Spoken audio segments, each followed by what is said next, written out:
Jason. Well, thanks very much, Bill. Look, I think it's great that startups and innovation, new jobs are on the front pages of our newspaper, but let's be very clear, there's a reason that they're on the front page of our newspaper, and that's because of the work that Bill Shorten's been doing over the last 12 months, over the last 2 years in this area, setting the agenda, putting innovation on the national political agenda. You saw that in the budget reply speech when we said we need to teach coding to kids from primary school all the way up.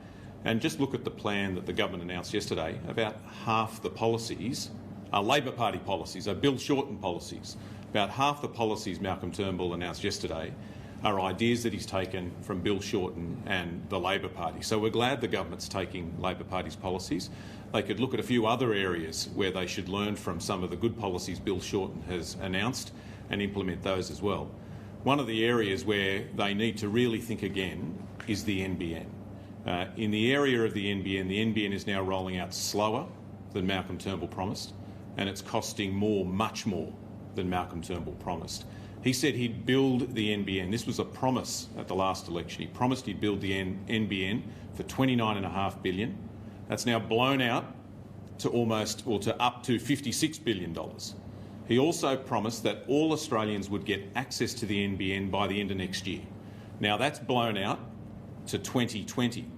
And next week, it'll be 12 months since Malcolm Turnbull bought back the old copper network that John Howard sold last century. And it's now clear that when he bought that copper network back, he had no idea how much it would cost to fix it and to repair it, because the cost of that has blown out by 900%. Now, most people don't get promoted when they blow their budget by 900%. Most people get the sack for doing that, but Malcolm Turnbull's been promoted not for what he did on the NBN, but in spite of it. And let me just make one more point on this.